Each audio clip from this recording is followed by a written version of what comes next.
All right, so in this video, we are going to jump into the actual section that Cal 2 actually covers. So our first section we are going to cover is in Chapter 4.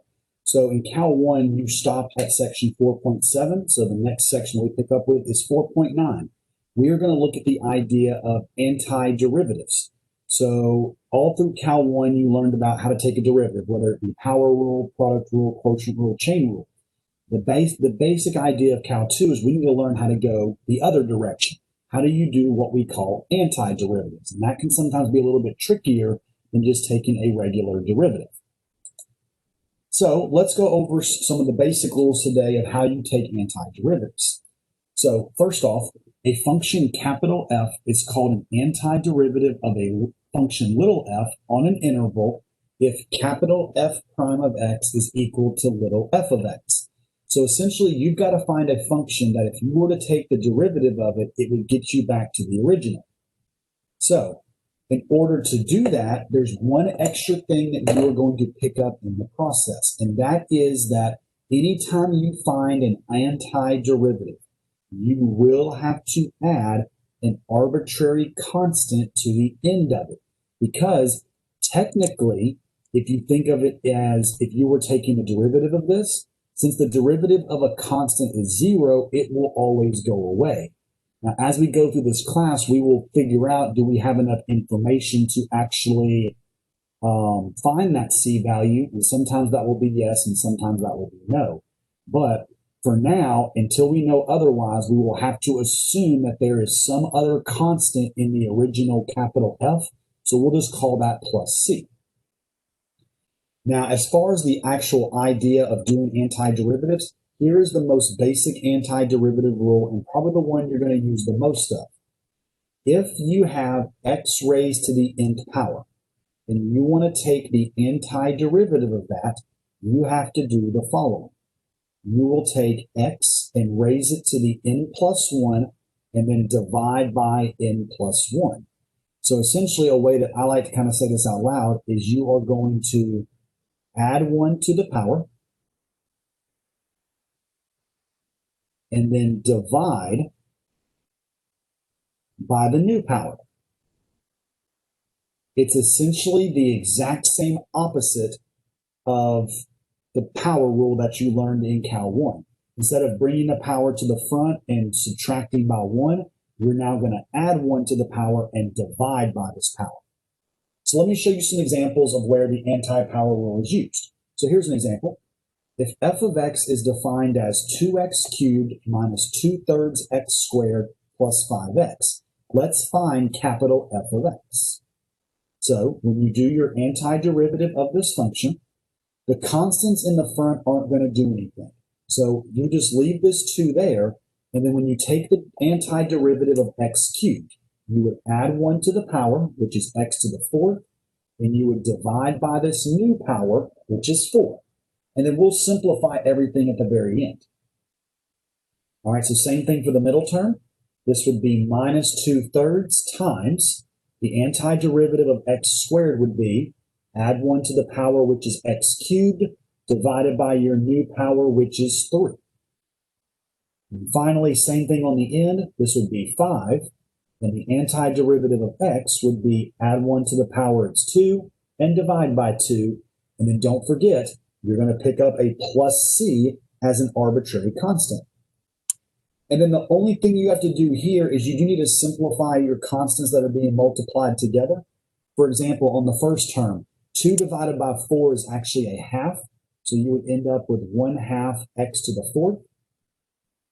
2/3 with a 3 on the bottom, nothing cancels, but you can put those threes together to make it minus 2/9 x cubed.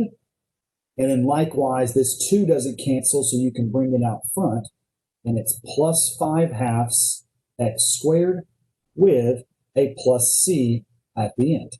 And that is how you take an antiderivative.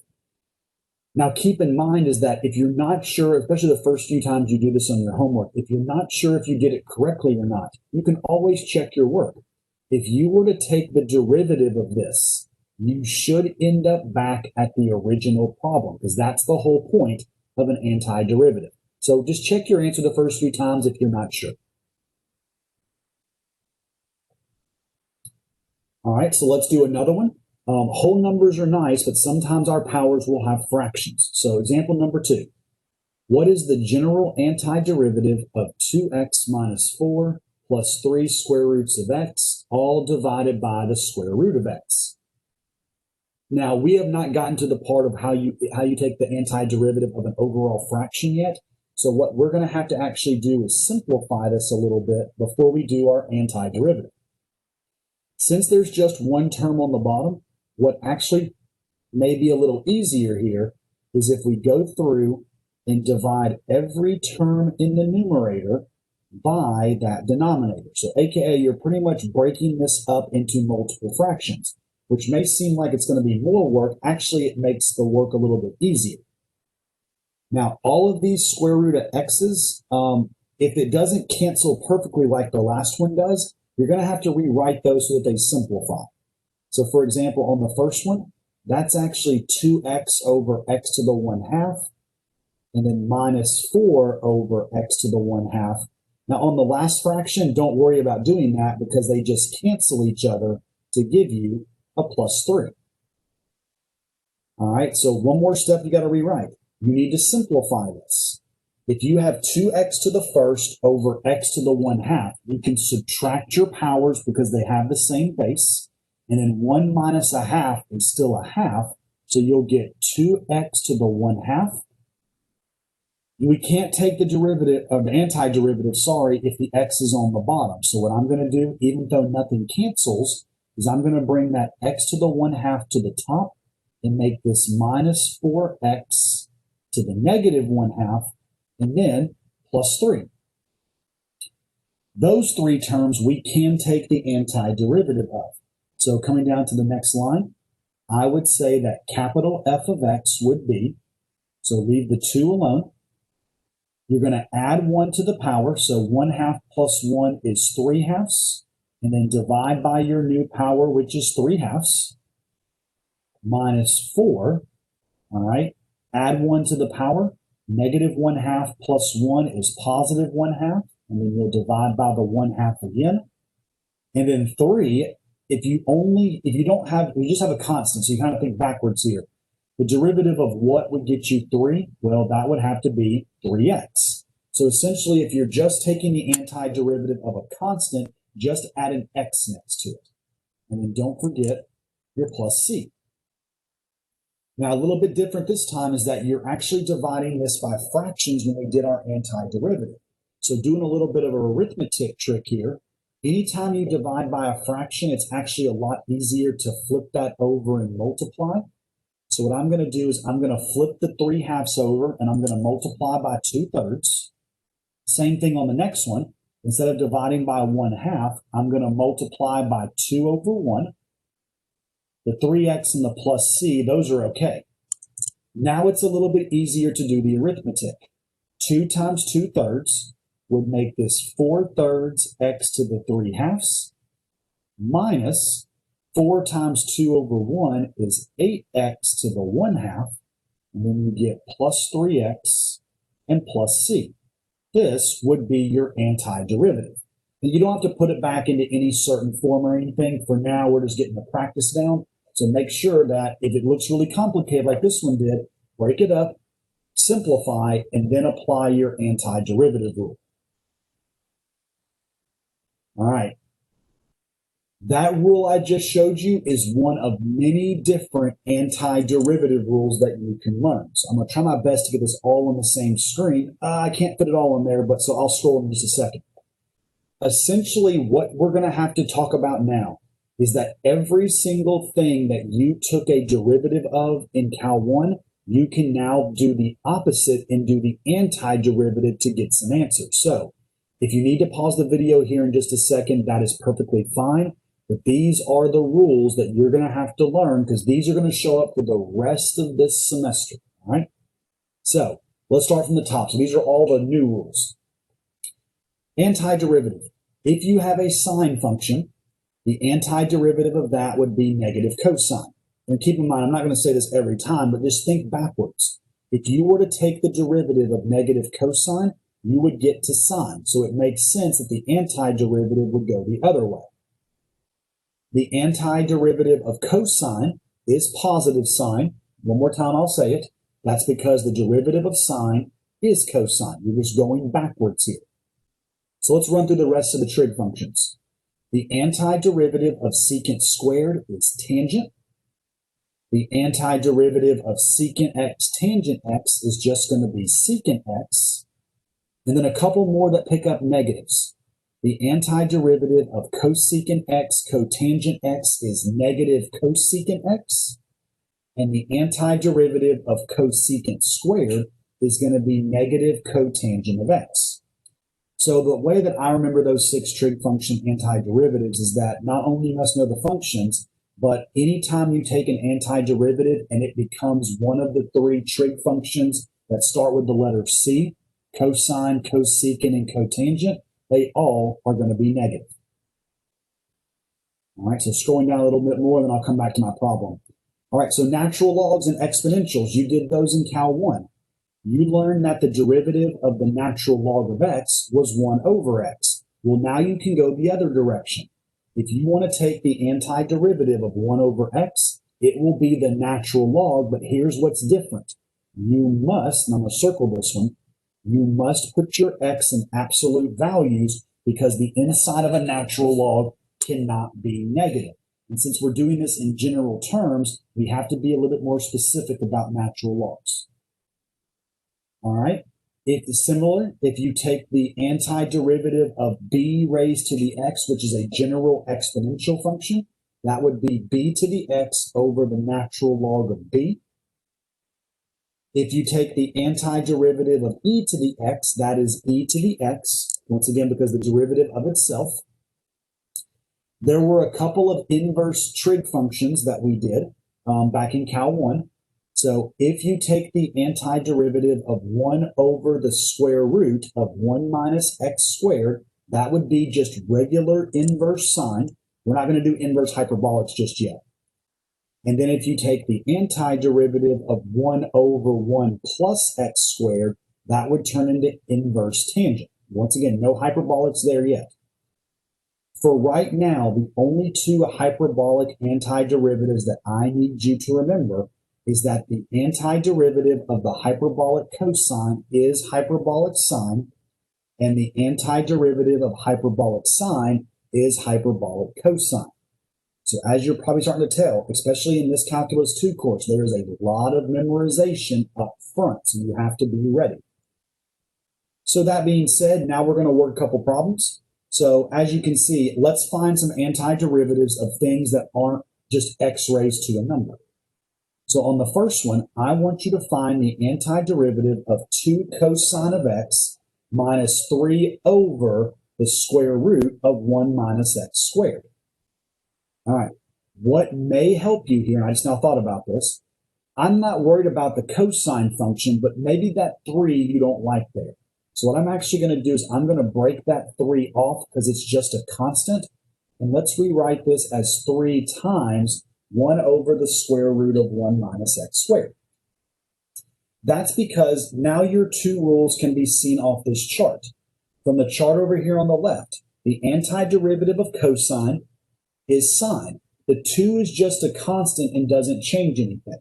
So 2 cosine x becomes 2 sine x minus 3. The 1 over the square root of 1 minus x squared is down here towards the bottom. That is the antiderivative that becomes inverse sine. So you would just turn that in to 3 times the inverse sine of x, and then don't forget your arbitrary constant c. These are not meant to be very difficult, but it is going to require a little bit of memorization on your part in order for this to work. All right, so let's do another one. I'm going to take the chart away this time. What is the antiderivative of 10 over x to the 6 minus 2e to the x plus 3? So on this one, there is something that you are going to have to rewrite. So the x to the 6 on the bottom, we haven't learned how to take an antiderivative of that just yet.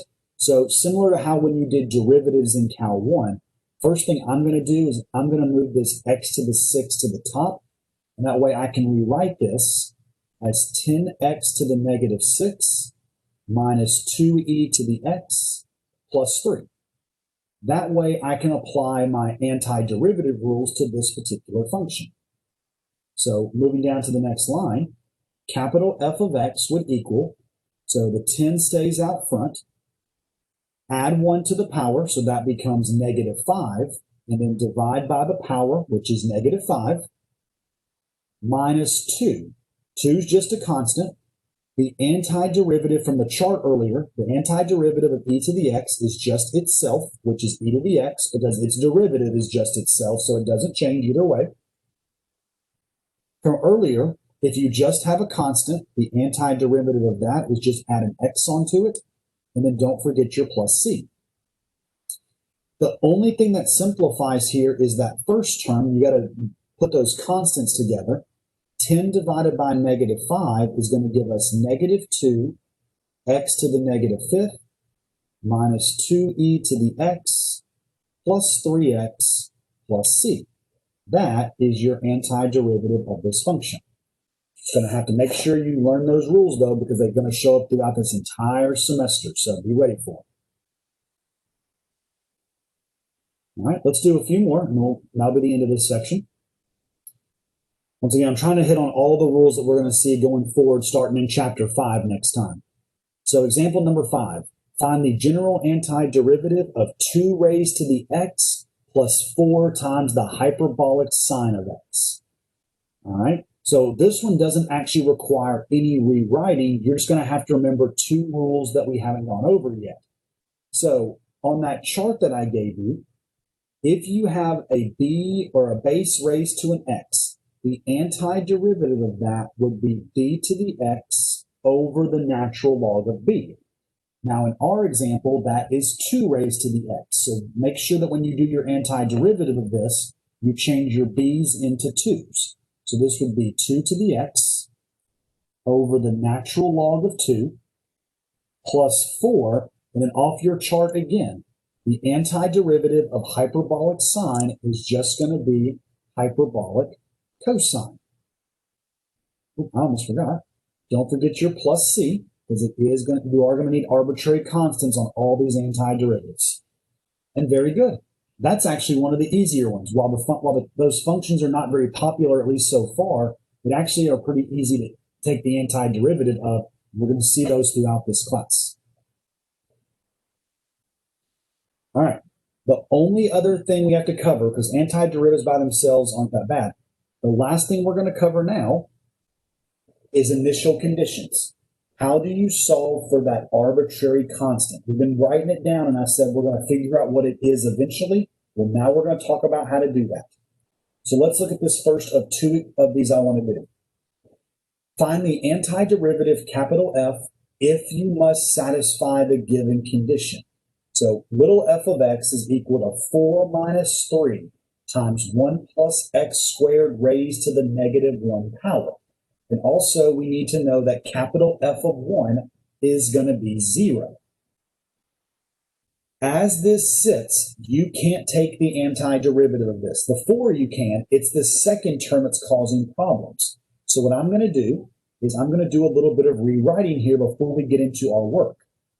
So since this part is just being raised to the negative first power, I can actually put that on the bottom of my fraction and raise it to the positive first. So this would be 3 over 1 plus x squared raised to the first power, but you don't really need that first power, so we can write this as 4 minus 3 over 1 plus x squared.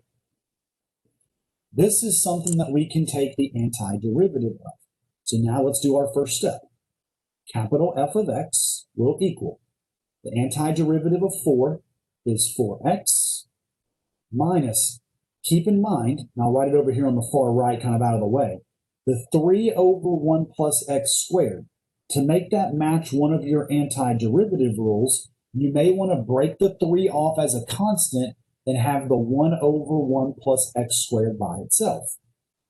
If you do it that way, you can bring down the 3, and then the antiderivative of just this fraction piece, the 1 over 1 plus x squared, that is inverse tangent of x. and then plus an arbitrary constant c. And on the previous examples, we would have been done. But now that you have an initial condition, you're going to have to mess with this. This is what we're going to use to solve for c. So down here at the bottom, coming down to the next line, I can now say that capital F of 1, so take whatever your condition is and let's solve for that. That would be 4 times 1 minus 3 times the inverse tangent of 1 plus c. And simplify this as far as you can. This would be equal to 4 minus 3. The inverse tangent of 1 is going to be pi over 4 plus c, which gives us 4 minus 3 pi over 4 plus c. Now, according to my initial condition, in order to solve for c, you have to set this equal to the value that I gave you. Well, the value I gave you is 0. So I need to set this right here equal to 0. To get the c by itself, I'm going to subtract 4 and add 3 pi over 4 to both sides. And you have just found that your arbitrary constant must equal -4 plus 3 pi over 4.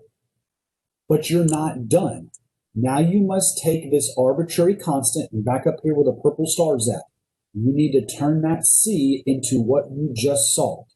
So what you can now say is your final answer is that capital F of x would be 4x minus 3 times the inverse tangent of x minus 4 plus 3 pi over 4 when I plug my initial condition. And that's how you will solve for your arbitrary constant c. You do your antiderivative the same way, and then you use your initial condition to solve for c.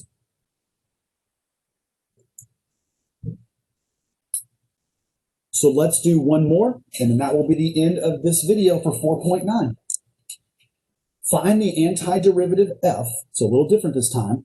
I'm defining f prime of x as being secant of x times secant of x plus tangent of x, and I am going to restrict a few things to make sure I pick the right values. We're going to let x only be between -pi over 2 and pi over 2, and then we have an initial condition that f of pi over 4 must equal -1. Now, similar to the problem we just did, you can't take the antiderivative as this sits, so we need to simplify it before we do anything else. Well, in this one, there's no rewriting. Instead, you're going to need to distribute this secant through to make it a couple extra functions. So I would say f prime of x is equal to secant x times secant x is secant squared x, and secant times tangent is, well, exactly what we just said, secant tangent. By doing that, if you have the chart that you wrote down in front of you, both of those are terms that you can take the antiderivative of. And since this is defined as f prime, going backwards one step, we're not going to call this capital F. That's the backwards step of f. But going back one step of f prime is just regular f of x. Now, the antiderivative of secant squared from your chart is tangent of x, and the antiderivative of secant tangent is just secant, and then you pick up a plus c. You need to use this initial condition to help you solve for c here. So what I can do is I can take f of pi over 4, which will be the tangent of pi over 4, plus the secant of pi over 4, plus c. All right, so let's simplify this the best we can. Tangent of pi over 4 is a pretty common one. That one's 1. Secant pi over 4 may not be as common for everybody, but if you remember, cosine of pi over 4, students learn this two different ways. You probably either learned this as root 2 over 2, or you learned this as 1 over root 2. It doesn't matter which one you use, whichever one you do use. Know that the secant of pi over 4 is the reciprocal of these two. So either you have to use 2 over root 2, or if you flip the second one over, it's just root 2. This is actually how I learned secant of pi over 4, but it doesn't matter. Both of these are correct values. I'm just going to use root 2 and then plus c. And then according to the initial condition, it must equal the same value, which according to this, it must equal -1. And to get c by itself, we're going to subtract 1 and subtract root 2 from both sides so that these cancel. And we can say that our arbitrary constant would be -2 minus the square root of 2. And please don't forget, you must plug this back into your f of x function where your c is at. So for your homework, your final answer would be f of x equals tangent of x plus secant of x, and then put your c in, -2 minus root 2. And that is your antiderivative. So I know y'all covered a lot of chapter 4 in Cal 1, and there, like I said, we don't do this section in Cal 1 because it's not really derivatives, it's antiderivatives. But now that we've gone over this video, you should be able to take antiderivatives of all the things that you took derivatives of back in Calculus 1. So in the next video, we will jump into chapter 5. We got the 2 kind of random sections out of the way, and this class will go from chapter 5 through all of chapter 7. All right. Well, I will see y'all in the next video.